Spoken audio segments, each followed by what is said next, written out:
pencher vers moi son oreille, et je le chanterai toute ma vie.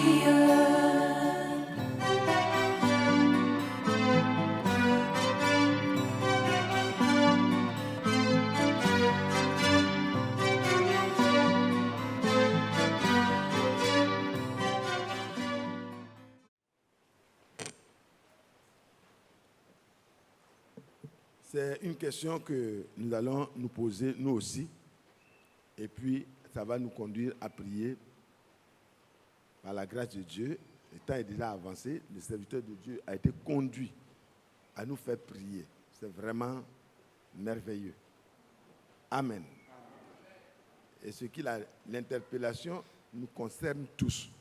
Ce n'est pas pour les ordonnances seulement, ce n'est pas pour les loyers seulement. C'est dans tous les domaines de la vie de chaque jour que vous et moi, nous devons apprendre à faire confiance à celui qui nous a fait les promesses les plus grandes et les plus précieuses. Amen. Nous allons lire donc dans Juge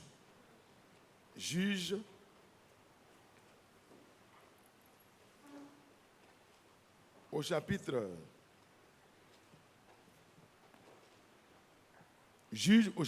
6, à partir du verset 11.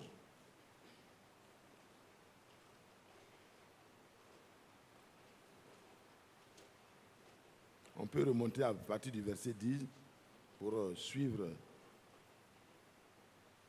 Voilà. Tout est bon. Amen. Verset 8 dit, « L'Éternel envoya un prophète aux enfants d'Israël et aux enfants d'Israël. Il leur dit, « Ainsi parle l'Éternel, le Dieu d'Israël. Je vous ai fait monter d'Égypte, je vous ai fait sortir de la maison de servitude. Je vous ai délivré de la main des Égyptiens et de la main de tous ceux qui vous opprimaient. Je les ai chassés devant vous. Et je vous ai donné leur pays. » Amen. Frère, est-ce que vous suivez bien? Amen. Le prophète dit, « Ainsi parle l'Éternel, le Dieu d'Israël. Je vous ai fait monter d'Égypte. » Ramenez ça à votre sortie de toute la confusion aussi, frère. Ce qu'il a fait pour Israël, il l'a fait aussi pour toi et moi.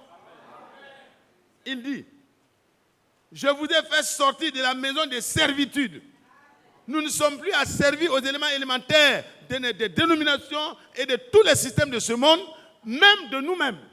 Nous ne sommes plus asservis. Le Seigneur veut qu'on sorte de toute servitude. C'est ce que nous avons entendu ce matin. Je vous ai délivré. Je vous demande pardon.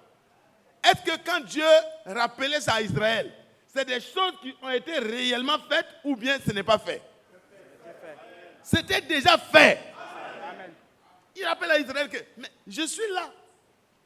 C'est moi qui ai fait ça. Et je suis là. Mais qui pouvait les faire sortir d'Égypte? Qui pouvait les délivrer de cette nation puissante?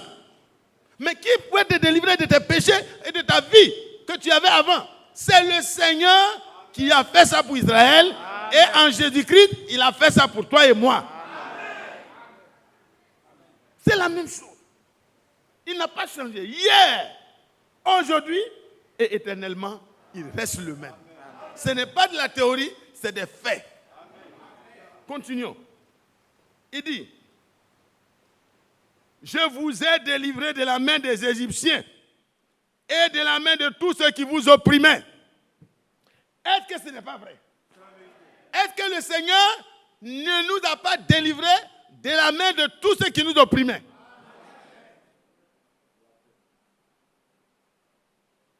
Pour l'Égypte, pour Israël, c'était une réalité qu'on ne pouvait pas remettre en cause. Ce n'était pas de l'histoire, c'était des faits qui sont concrètement passés. Et aujourd'hui, les gens ont découvert dans la mer morte, dans la mer rouge, au bord là-bas, ils ont vu des chars les chars d'une grande armée, les chercheurs. Ils ont vu les preuves qu'il y a eu un jour une grande délivrance qui a eu lieu pour Israël. Pour que toi et moi, nous sachions que ce qu'il a fait physiquement, il l'a fait spirituellement pour toi et moi aussi. Un sauveur puissant qui nous délivre de la main de tous nos ennemis et de ceux qui nous oppriment. Il l'a fait. Zacharie l'a vu. Il l'a attesté. Continuons, frère. Je les ai chassés devant vous. Et le Seigneur continue de chasser devant toi et moi tout ce qui peut nous opprimer et nous ramener tout bas. Notre vie n'a plus le droit à la médiocrité. Nous n'avons plus le droit à marcher sous la conduite du Satan. Nous devons sortir de tout cela. Chacun de nous. Ne regarde pas ton voisin, ne regarde pas ton ami, ne regarde pas ton mari, ne regarde pas... Non, c'est toi-même. Dieu traite individuellement avec chacun de nous et ensemble, en tant que peuple, nous sommes traités. Regardez, pour revenir, prenez Colossiens. Prenez Colossiens, vous allez voir que ce qu'il a dit là, c'est vrai. Colossiens. Colossiens au chapitre 2. Vous allez faire la comparaison rapide. Vous allez voir que c'est vrai. Oh là là, Dieu est bon. Dieu est bon, hein? Dieu est bon. Il est vraiment bon. Lui seul est bon. Il n'y a de bon que lui seul. Et il dit à Israël, hein, je vous ai délivré de la main des Égyptiens et de la main de tous ceux qui vous opprimaient. Je les ai chassés devant vous et je vous ai donné leur pays. C'est-à-dire là où ils étaient établis là. Moi, je suis venu. Je les ai... L'Égypte a été livrée en spectacle. Pharaon a été livré en spectacle ce jour-là. Il est venu avec orgueil. Toute son armée a été engloutie dans la mer sans qu'il y ait eu un combat maritime, aérien et terrestre. Il n'y a pas eu une seule flèche. Dieu voulait montrer que c'est lui. C'est à lui qu'appartient la délivrance. Dieu rappelle ça à ses enfants parce que plus tard, ils ont oublié. Ils se sont laissés asservir encore. Et ici, dans Colossiens 2, nous lisons au chapitre 2, verset 14. Pardonnez-moi, je suis dans ce corps encore. Mais je suis déjà libre. Je suis libre, frère. Il a effacé l'acte dont les ordonnances nous condamnaient et qui subsistait contre nous. Et il l'a détruit en le clouant, en l'éliminant à la croix. Amen. Je veux que tous les enfants de Dieu crient Alléluia. C'est la vérité. Tout ce qui t'a asservi, ta bouche qui parle partout là, le Seigneur t'a délivré de ça. Tu n'es plus obligé de laisser ta langue être comme la langue du serpent. Tu dois laisser le Seigneur asservir ta langue, asservir lui-même, prendre sous le contrôle ta langue, ton cœur, ta vie, tes pensées, tes sentiments. Que ce que je dis avait là, ça puisse être transposé en toi. Frères et sœurs, ce n'est plus le moment de la théorie du message. C'est le moment d'entrer en possession de notre héritage. Dites à Satan, je ne te donne plus ma langue. Répétez-moi ça, s'il vous plaît. Satan, je ne te donne plus ma langue. Je ne te donne plus mon esprit. Mes pensées sont pour Dieu. Mes sentiments pour mes frères et sœurs, je les donne à Dieu pour qu'il mette pour lui là-dedans. Alléluia. Oh, que Dieu soit loué. Oh là là, le Seigneur dit ici. Oh, Colossiens, pardon, vite. Colossiens, au chapitre 2, verset 4. Il a effacé, il a ôté. Jean-Baptiste dit il a ôté. C'est lui l'agneau qui ôte le péché du monde. Amen. Ça veut dire que Satan n'a plus de preuves contre toi. Amen. Quand on s'en va chercher dans le dossier, on fouille, on ne trouve rien. Voici Ingrid. Qu'est-ce qui se trouve dedans? Vierge. Mathias, le criminel. On cherche, il n'y a plus rien. Le Seigneur a enlevé tout cela. Et Dieu ne te demande pas de faire une gymnastique, il te demande de croire. Si tu crois, tu verras que le péché n'a plus d'impact sur toi. C'est la vérité. L'acte a été effacé. Et même ôté. Détruit. Oh là là. Et il l'a cloué à la croix. Il a dépouillé quoi? Quand il clouait les choses qui nous condamnaient à la croix, en même temps, c'était les dépouilles. C'est-à-dire les démons puissants dont le frère a parlé ce matin-là. Ces démons-là, ils ont été quoi? Ils ont été littéralement désarmés. Toutes les provisions dont ils se servaient pour s'asseoir, pour nous attendre là, Dieu a tout pris pour nous. Quand Abraham est parti avec quelques soldats, moins de 1300 et quelques, il est allé. Les puissants rois qui ont vaincu le royaume de Sodome, de Gomorrhe et de tous les rois qui étaient les alliés, lui il est parti avec la main de l'Éternel. Il les a vaincus. Il a délivré l'autre. Il a délivré les biens de l'autre. Il a délivré la femme de l'autre. Il a délivré les enfants de l'autre. Et par les effets collatéraux, le peuple qui était là-bas ont été libérés. Oh, que Dieu soit loué. Que Dieu soit loué. Il a dépouillé. Quand il a vaincu, il a pris les dépouilles. Souvenez-vous, dans la vallée de Beraka, quand le Seigneur est allé au-devant d'Israël, pendant qu'il louait Dieu, le Seigneur a fait le combat.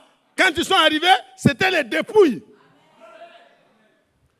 Frères et sœurs, ce matin, tu n'as plus rien à faire que de croire Dieu. Le combat, c'est pour croire ce que Dieu a dit. Le combat, c'est ça. Tenir dans ce que Dieu a dit. Alors, il les a livrés publiquement en spectacle, en triomphant d'elle par la croix. Asseyez-vous. Publiquement. Ce n'est pas une affaire cachée. Et Dieu va dire ici, dans Juge. Il dit dans Juge, je vous ai dit, je suis l'Éternel, votre Dieu. Vous ne craindrez point les dieux des Amoréens dans le pays desquels vous habitez. Mais vous n'avez point écouté ma voix. C'est ça le problème, frère. Si vous voyez qu'on n'a même plus la foi pour être guéri, on court derrière, à gauche, à droite. Ce n'est pas que Dieu a changé. Le Dieu des apôtres n'a pas changé. Les promesses de Dieu n'ont pas été modélées selon les temps et les circonstances. Il y a des gens qui disent que la Bible, avant, oui, mais maintenant, les contextes ont changé, les miracles ne sont plus d'actualité. Et la parole de Dieu dit, ceux qui ont cru. Jean 14, verset 12. Jean 14, verset 12 dit, les signes, les choses, les œuvres que j'ai faites là, vous qui croyez, vous ferez les mêmes choses. Et vous en ferez en plus grand nombre. Pourquoi Dieu dit ça? Parce que dans Ésaïe 53, Dieu n'a pas voulu faire des personnes qui viennent s'asseoir à l'église, mais le prolongement des jours de Jésus-Christ. Des fils et des filles qui marchent par l'esprit. Et qui sont des enfants parvenus à la maturité, qui assument leurs responsabilités. Il y a un défi à relever. Il y a une responsabilité à manifester sur la terre. La terre nous regarde. Les hommes nous regardent. La nature nous regarde. Ils attendent la manifestation des enfants, des fils de Dieu. Est-ce que ce n'est pas bon? Est-ce qu'on doit continuer à faire comme les autres nations? Je vous pose la question, frère. Nous lisons. Nous continuons la lecture. Voyez? Vous n'avez point écouté ma voix. quand le prophète Branham est venu et que les miracles se sont faits dans notre temps, frère, c'est pour vous ramener à comprendre que le Dieu des apôtres, Pierre, Jean et Paul, et tous ces apôtres-là, au milieu desquels Dieu a marché et a confirmé sa parole, est le même Dieu parce qu'il a confirmé la parole de Dieu prêchée par le prophète qu'il a envoyé. Dieu n'a pas fait ça pour qu'on adore Branham, mais c'est pour qu'on l'adore, lui le vrai Dieu. Qu'on sache qu'il est là parmi nous et que nous soyons rassurés. Rassurés devant l'ennemi. Regardez ce que les paroles vont produire dans le cœur d'un homme. La parole de Dieu restaurée, enseignée par notre frère Franck, ne doit pas rester dans la bibliothèque ou dans la tête, mais elle doit être expérimentée. Parce que quand Dieu enseigne, l'enseignement vient d'abord, la parole vient d'abord. Et quand elle est reçue, c'est là que Dieu peut accomplir quelque chose. Sinon, ce n'est pas possible. Vous ne pouvez pas sauter la parole de la promesse et puis rentrer dans la manifestation des promesses. Non. Dieu corrige d'abord notre manière de voir. Il corrige tout. Il met tout en ordre. Continuez. Puis, quand le prophète a parlé d'abord, qu'est-ce qui va se passer? Le prophète a précédé l'ange de l'Éternel. Alléluia. Alléluia. Entrer en scène en même temps. Puis vint l'ange de l'Éternel et il s'assit sous le térébinthe d'Ophra qui appartient à Joas de la famille d'Abiézer. Gédéon, son fils, battait du froment au pressoir pour le mettre à l'abri de Madian. C'est toi aujourd'hui, c'est moi aujourd'hui. Nous sommes en train de souffrir sous la main de l'ennemi. Les Madianites étaient une image de ce que ces démons-là sont en train de faire, comme dégâts dans notre vie. L'enfant de Dieu doit être libre. Et tu dois accepter ta liberté aujourd'hui au nom de Jésus-Christ. Tu dois sortir de l'esclavage. Dans Jérémie, Dieu a dit, malheur à l'homme qui compte sur l'homme. Malheur à l'homme qui s'appuie sur l'homme. Malheur à l'homme qui n'a pas d'appui dans le Seigneur, mais qui suit les hommes qui dépendent de leur bonté. Dépendez de la bonté de Dieu. Parce que le Seigneur, sa bonté ne s'épuise jamais. Lamentation 3. Les bontés de l'Éternel ne sont pas épuisées. Le frère ça peut être bon. Mais si vous exagérez, à un moment donné, il peut dire, ah frère, du courage, mais vraiment aujourd'hui, il n'y a rien. Parce qu'il n'a rien. Il est encore bon, mais il n'est pas tout suffisant. Mais le Seigneur est tout suffisant. Il est El Shaddai.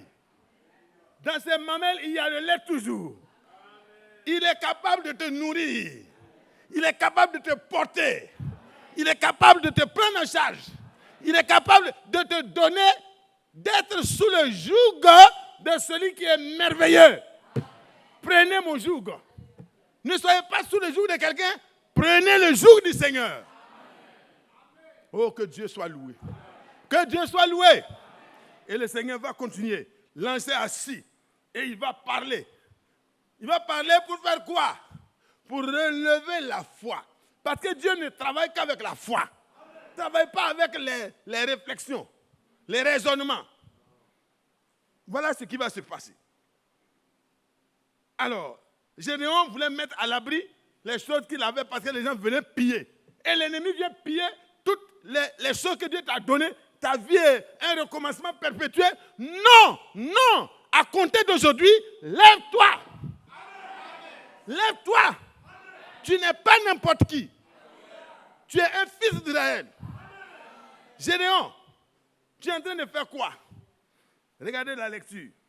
L'ange de l'Éternel lui apparut et lui dit, l'Éternel est présentement avec toi. Alléluia. Qui croit que dans ce message de la fin des temps et dans l'enseignement du message biblique que nous recevons maintenant, c'est la présence de Dieu et qu'il s'apprête à manifester quelque chose sur la terre. Qui croit cela? Ne jouez pas avec ce message. Frère, c'est la vérité. Acceptez la correction. Parce que de cela dépend la suite. Il dit, l'Éternel est avec toi. Le prophète est venu d'abord pour leur rappeler ce que Dieu avait déjà fait. L'Éternel est avec toi.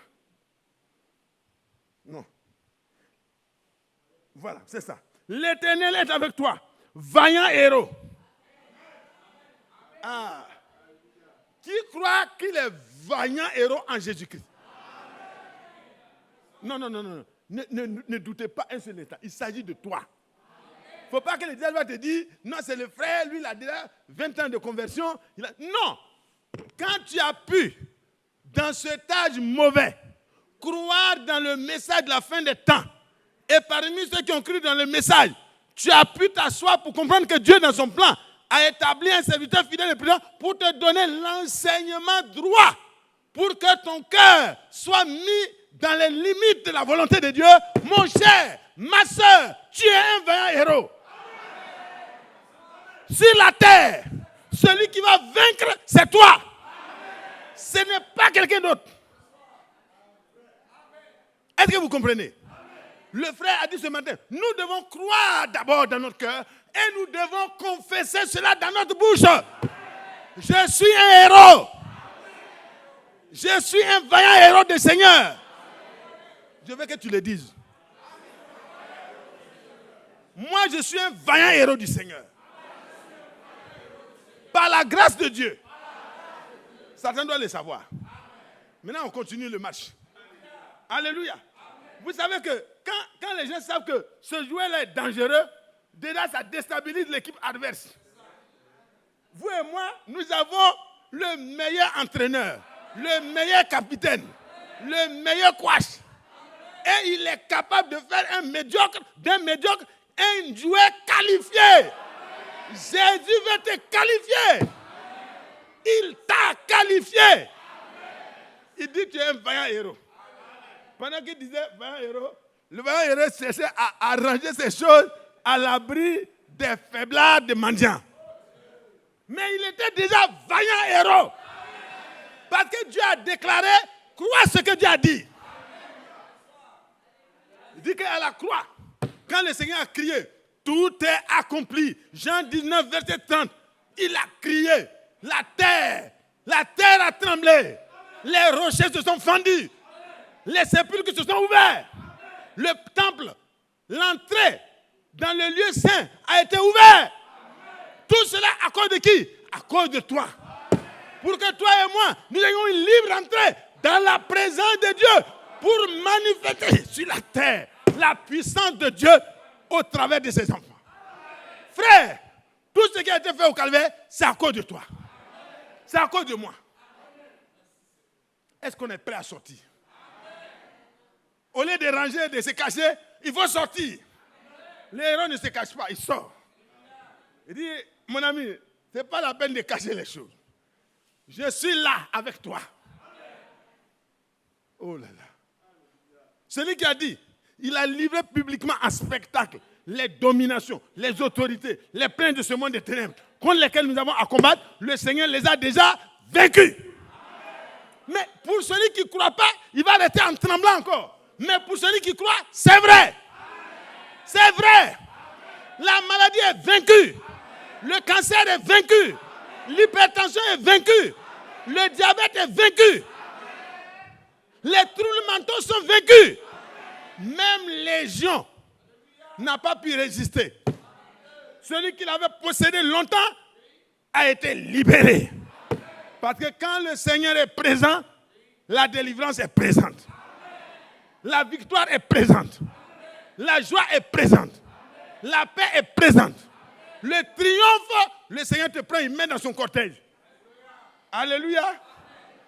Est-ce que vous avez déjà vu ça? Pensez un seul temps que notre cher président, qu'un jour il me connaisse. Moi, le petit matin des petits quartiers ici. Et puis, il me prend. Il est en train de passer avec son cortège. Et puis, il me regarde. Il dit, c'est Mathias? Je dis, oui, c'est moi. Le président arrête son cortège. Les gars du corps disent, hey, il commence à dire, amenez-le. Les gardes-corps vont aller rapidement. Comme Bartimée, vous voyez, quand le Seigneur passait avec son cortège, Bartimée a commencé à crier. Et le Seigneur a dit, faites-le approcher.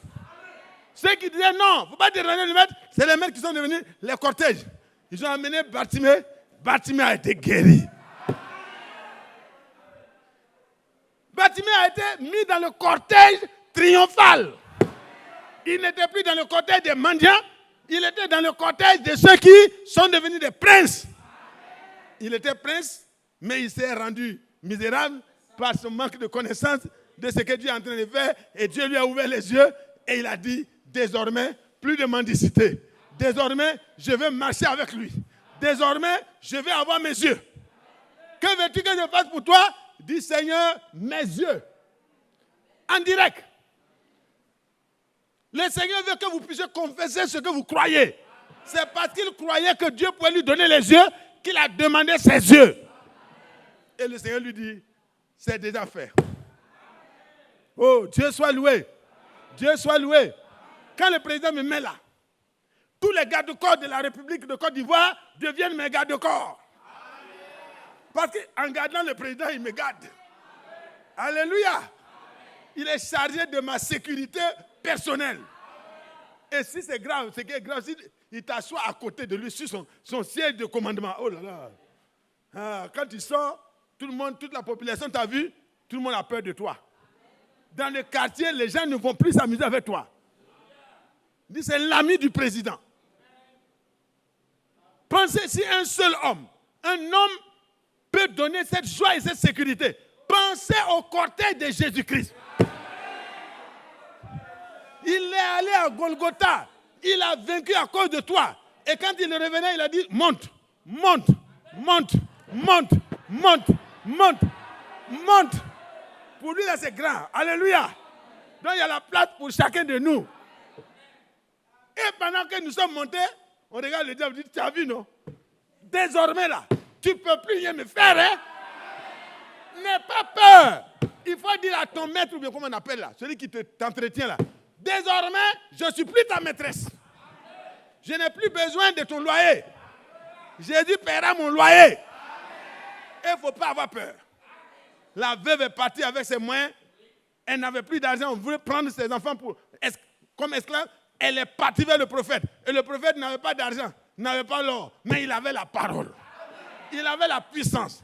Nous prierons pour que les serviteurs de Dieu que nous sommes, nous puissions aussi dire, je n'ai pas l'or, je n'ai pas l'argent. Ça, on peut dire ça nous tous parce qu'on est vraiment pauvres. Mais il faut pouvoir dire la deuxième chose. Ce que j'ai, je te le donne. On ne va pas les renvoyer libres.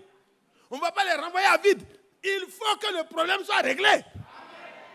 Il faut que toi qui viens, tu viens avec la foi et que l'homme vers qui tu t'en vas, qui est un croyant, même si ce n'est pas un prédicateur, même si c'est un frère, les miracles accompagnent ceux qui ont crié. Si tu penses que ta foi a besoin d'aller vers le frère Loba, vers le frère Kwame, vers le frère dans le quartier, c'est un frère qui croit. Si tu as confiance en lui, dans le Seigneur, dis, frère, soutiens-moi. Et le frère et toi, vous allez unir votre foi pour dire, voici les promesses de Dieu. Voici ce que Dieu a dit. Je suis un vaillant héros. Je ne peux plus rester dans la peur du lendemain. Oh, quand j'ai médité sur ces choses-là, j'ai dit, mais c'est vraiment merveilleux. Dieu, pendant 40 ans, ce n'est pas 40 jours, chaque matin, Israël sort. Dans les premiers jours, certainement, il y avait un peu d'inquiétude. Et si on sort et qu'il n'y a pas la manne? Mais chaque fois qu'ils sortent avec leur panier, la manne était là en les attendant.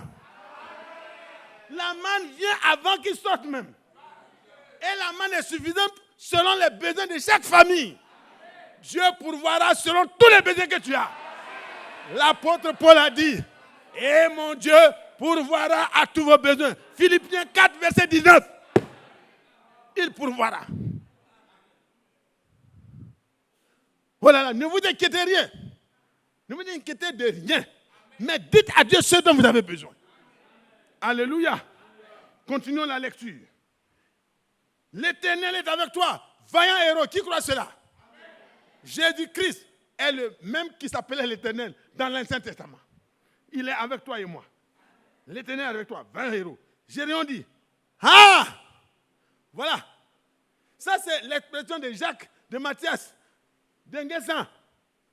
Nous sommes des fils de Dieu. Nous sommes les héritiers de la promesse de Dieu. Nous sommes les fils d'Abraham. Nous sommes les héritiers selon la promesse. Mais il peut nous arriver de faiblir à cause des circonstances de la vie. Mais notre Dieu est le maître qui contrôle les circonstances. Tu n'as pas besoin de rester longtemps à regarder au problème. Tu as besoin de porter les regards sur celui qui les maîtrise. Dis, mais Israël, c'est moi qui viens de sortir. Je vous ai fait sortir. J'ai promis à Abraham qu'après 400 ans, je vais vous faire sortir. Je vous ai fait sortir, non? Est-ce qu'il a pu vous retenir au 10e miracle? Pharaon même a demandé pardon. Sortez, partez avec tout. Il ne faut même pas laisser un sabot. Partez avec tout. Ils sont en train de partir. Satan l'anime encore pour sa perte. Et Israël commence à paniquer. Oh, on va mourir. Et le Seigneur dit, pourquoi ces cris? Les incrédules qui sont au milieu de nous, ce sont ceux qui alimentent l'incrédulité. Mais ne regardez pas un incrédule, regardez à celui qui a la foi pour pouvoir vous aider. Si quelqu'un dit que ce n'est pas possible, laissez-le de côté. Continuez la route. Demandez au Seigneur, souviens-toi de mon frère, il croit que ce n'est pas possible, mais moi je crois que tout est possible à celui qui croit. Vaillant héros. Jésus-Christ de Nazareth, mon sauveur, te déclare héros. Dieu n'a pas regardé tes faiblesses. Il t'a déclaré héros en vertu de l'œuvre de Golgotha. Il est capable de te libérer après t'avoir sauvé. Oh, que Dieu soit loué. Oh là là. Il dit, ah mon Seigneur, si l'Éternel est avec nous, pourquoi toutes ces choses nous sont-elles arrivées? Mais c'est à cause de l'incrédulité. Vous avez commencé à compter sur les hommes, à compter sur les autres, à regarder au modèle du monde. Mais regardez à la parole de la promesse. Parce que le Dieu de la promesse se tient derrière chaque promesse qui est sortie de sa bouche. Dieu n'abandonnera jamais quelqu'un qui lui fait confiance. Jamais.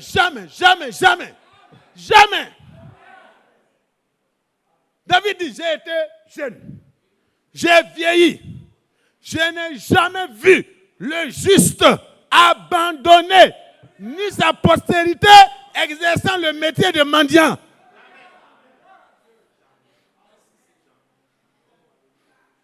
Oh, enfants de Dieu, quels sont les héros du Seigneur qui sont là?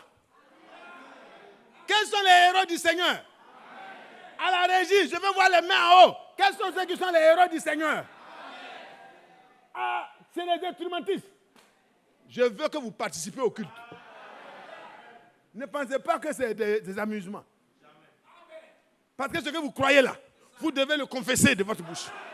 Qui croit qu'il est un héros du Seigneur? Moi, mes deux mains sont en l'air.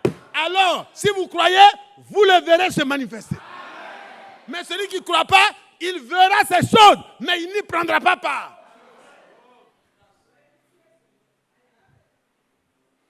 Mais nous tous, nous prendrons part par la grâce de Dieu. Quand l'homme qui avait son enfant, qui était tourmenté, est venu, il avait très peu de foi. Il dit, si tu peux faire quelque chose, le Seigneur a dit, non, on ne dit pas ça. Moi, si je peux. Ah, parce que ce n'est pas Mathias, hein? Ce n'est pas Pierre, ce n'est pas Jean, ce n'est pas Jacques. Il dit, tout est possible à celui qui croit. Et il reprend d'abord les disciples. Il dit, jusqu'à quand serai-je avec vous, génération incrédule? Frères et sœurs, nous devons sortir, mes frères, mes serviteurs de Dieu, chacun de nous devons sortir de notre situation d'incrédulité pour être utile à ceux qui n'ont pas encore cru. Nous devons montrer que nous croyons. Nous devons voir les signes qui nous accompagnent. Le chrétien ne court pas pour chercher les miracles, mais les miracles courent pour accompagner le chrétien. Mets ta vie en ordre. Mets ta vie en ordre. Que je mette ma vie en ordre. Que je laisse la parole du temps de la fin prendre sa place en moi. Que la théorie finisse.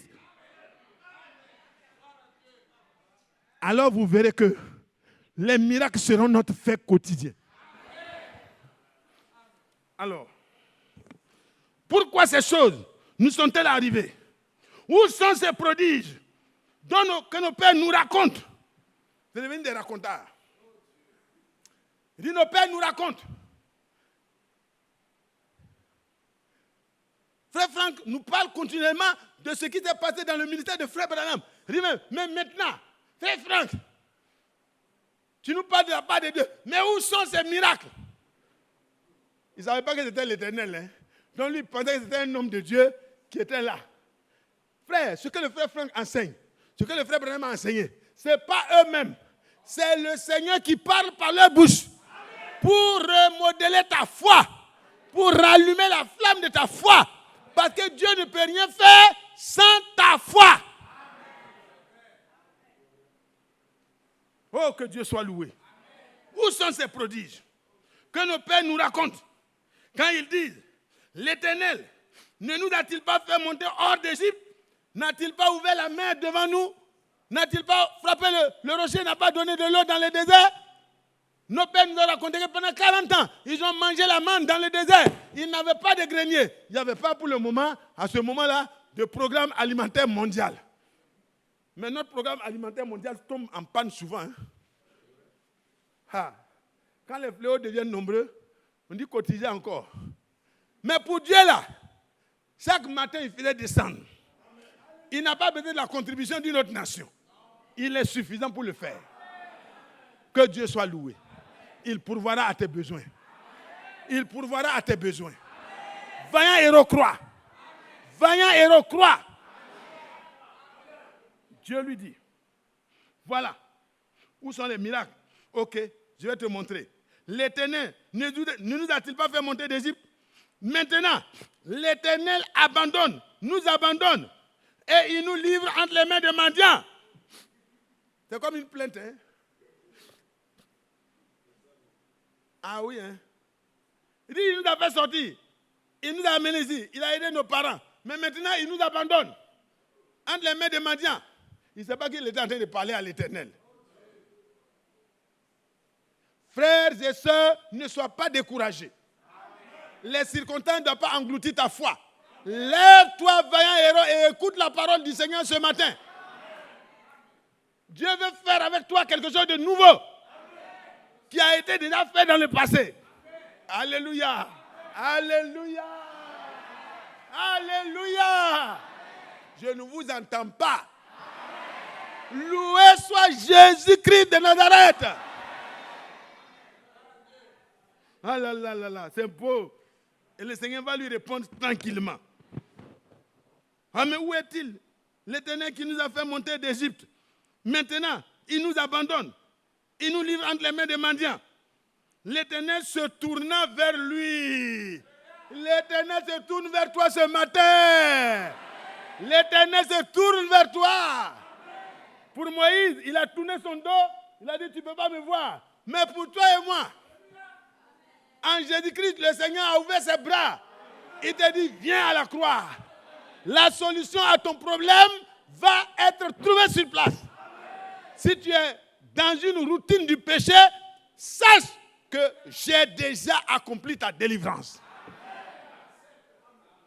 Il tourna. L'Éternel se tourna vers lui. Oh là là. Et lui dit, va. Il faut repartir à la maison. Les problèmes qui t'attendent là. Va maintenant. Avec la force que l'Éternel te donne. Par la parole de Dieu, tu as tout le pouvoir de Dieu. Alléluia. Il dit tout ce qui existe a été créé par le pouvoir de la parole de Dieu. Et tout est soutenu et suivi par la puissance de la parole de Dieu. Le Seigneur va lui donner la parole. Le Seigneur ne lui a pas donné un miracle. Hein? Il lui a donné la parole d'abord. C'est pourquoi Dieu, depuis que le frère Branham est parti, pendant plus de 50 ans, il nous donne la parole, la parole, la parole, la parole, la parole. Parce qu'il faut la parole d'abord et les miracles ensuite. L'Éternel va lui dire, va avec cette force que tu as. Le prophète a parlé, tu as cru, tu as écouté. Maintenant là, moi-même, Tu es en train de demander où est l'Éternel. Qu'est-ce qu'il nous a fait? Il nous a abandonnés. La preuve que je ne t'ai pas abandonné, c'est que je suis là avec toi. Qui croit que Dieu est là avec moi? Qui croit que Dieu est là avec lui aussi? Qui croit que Dieu est là avec ses élus? Les problèmes t'ont englouti, mais sors la tête. Ah! Et là, il va commencer maintenant. Dis, va avec la force que tu as. Tu veux voir les miracles d'avant là, non? Va maintenant, c'est toi que j'envoie. Et délivre Israël de la main des mendiants. N'est-ce pas moi qui t'envoie? Alléluia! Alléluia! Oh, le Seigneur, est-ce que ce n'est pas moi qui t'envoie? Je te dis, va. Les problèmes de tes frères et de tes soeurs à côté de toi, autour de toi, même les païens, ils doivent bénéficier de ma présence en toi. Va avec la force que tu as. N'est-ce pas moi qui t'envoie? Est-ce qu'il y a plus grande assurance à trouver ailleurs? Assurance vie, assurance maladie, assurance véhicule, assurance incendie, assurance sur tous les plans. Les autres assurances ne payent même pas parfois. Mais pour Dieu, là, ça paye. Les assurés, pardon, ne me créez pas de problèmes. Que Dieu soit loué. Que Dieu soit loué. Oh, Dieu soit loué. Je t'envoie. Jérémie va dire maintenant, ah, mon Seigneur, avec quoi je vais délivrer Israël? Dieu n'a pas besoin d'armes. C'est ta foi. Quand tu iras à la maison, les problèmes qui t'attendent là, dès que tu ouvres la porte, tu dis, hé, esclavage de crédit, allez, il faut sortir. Au nom de Jésus. Maladie, au nom de Jésus. Impudicité, au nom de Jésus. Mensonge, au nom de Jésus. Commérage, mensonge, médisance, colère. Mettez tout. Attachez-les tous dans un ballot. Et puis prenez ça. Dites, au nom de Jésus-Christ, sortez de ma vie. Que Dieu vous bénisse. Le reste, une prochaine fois.